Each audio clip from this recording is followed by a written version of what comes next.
everyone. Welcome back to my YouTube channel. I'm Dr. Richa Sharma, your homeopathic consultant. आज की video में हम आपको जानकारी देने वाले हैं नेवल डिस्प्लेसमेंट, जिसको हिंदी में धरण का गिरना या नाभि का खिसकना भी बोलते हैं।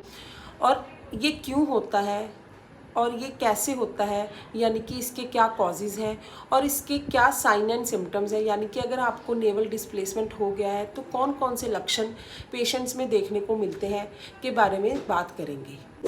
नेवल हमारे एब्डोमेन में सेंटर में होता है।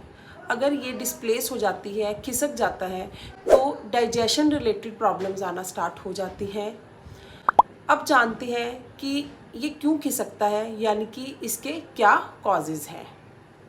तो सबसे पहले है हैवी वेट उठाना, यानी कि भारी वजन उठाना। नेक्स्ट है before and during the menses, यानी कि पीरियड के दौरान और पीरियड आने से पहले फीमेल्स में ये प्रॉब्लम देखने को मिल सकती है।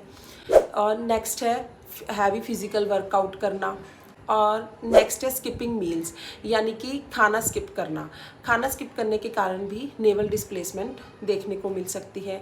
ये कुछ कॉमन कॉजेज़ हैं जिनके कारण नेवल डिस्प्लेसमेंट देखने को मिल सकता है। नेक्स्ट है साइन एंड सिम्टम्स। अब हम बात करते हैं लक्षणों की कि जब पेशेंट को नेवल डिस्प्लेसमेंट हुआ है तो कौन कौन से लक्षण पेशेंट में देखने को मिल सकते हैं। तो सबसे पहले है स्टमक एक, यानी कि पेट में दर्द होना। नेक्स्ट है भूख कम लगना, यानी कि जब पेशेंट में नेवल डिस्प्लेसमेंट हो जाता है तो पेशेंट को भूख कम लगती है। नेक्स्ट है लूज मोशन, यानी कि दस्त लगना।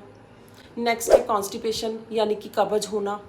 ये कुछ कॉमन सिम्टम्स हैं जो कि पेशेंट टू पेशेंट वेरी करते हैं। अब हम जानते हैं इसके इलाज के बारे में, यानी कि इसके ट्रीटमेंट के बारे में नेवल डिस्प्लेसमेंट की। तो सबसे पहले है फिज़िकल थेरेपी, यानी कि कुछ एक्सरसाइजेज जैसे कि क्रंचेस और सिटअप्स। ये कुछ एक्सरसाइजेज हैं जो आप कर सकते हैं नेवल डिस्प्लेसमेंट को करेक्ट करने के लिए। अब हम बात करते हैं होम्योपैथिक मेडिसिन के बारे में कि कौन कौन सी होम्योपैथिक मेडिसिन हैं जो कि नेवल डिस्प्लेसमेंट को करेक्ट करने में, ठीक करने में इफ़ेक्टिव हैं। जैसे कि मैंने आपको पहले भी बताया है कि नेवल डिस्प्लेसमेंट होने के कारण आपके डाइजेशन रिलेटेड प्रॉब्लम्स आ सकती हैं। अब हम बात करते हैं होम्योपैथिक मेडिसिन की। Homeopathic medicine symptom to symptom और पेशेंट टू पेशेंट वेरी करती हैं। होम्योपैथी में बहुत सारी मेडिसिन होती हैं जो कि नेवल डिस्प्लेसमेंट को करेक्ट करने में इफ़ेक्टिव हैं। पर हम कुछ कॉमन होम्योपैथिक मेडिसिन की बात करेंगे जो मोस्टली यूज़ की जाती हैं। तो सबसे पहले है कोलोसिंथ। कोलोसिंथ के जो पेशेंट्स होते हैं उनमें नेवल डिस्प्लेसमेंट के साथ साथ स्टमक में बहुत पेन होगा। अगर ऐसे सिम्टम्स हैं पेशेंट में तो कोलोसिंथ बहुत इफेक्टिव मेडिसिन है। नेक्स्ट जो मेडिसिन है वो है नक्स वोमिका। नक्स वोमिका के जो पेशेंट्स होते हैं उनको बार बार वॉशरूम जाने की इच्छा होगी, बार बार स्टूल पास करने की इच्छा होगी, पर बार बार जाने के बावजूद भी उनको सेटिस्फेक्शन नहीं होगी। तो ऐसे पेशेंट्स में जिनको नेवल डिस्प्लेसमेंट के साथ साथ अनसेटिस्फैक्ट्री स्टूल हो, वहाँ नक्स वोमिका बहुत इफेक्टिव मेडिसिन है। नेक्स्ट जो मेडिसिन है वो है कैमोमिला। कैमोमिला के जो पेशेंट्स होते हैं उनमें बहुत ज़्यादा चिड़चिड़ापन होगा। नेवल डिस्प्लेसमेंट के साथ साथ वो बहुत ज़्यादा चिड़चिड़े होंगे और बार बार स्टूल पास करने जाना पड़ेगा। तो ऐसे पेशेंट्स में कैमोमिला बहुत इफ़ेक्टिव मेडिसिन है। तो फ्रेंड्स, ये कुछ कॉमन होम्योपैथिक मेडिसिन हैं जो कि नेवल डिस्प्लेसमेंट को करेक्ट करने में इफ़ेक्टिव हैं।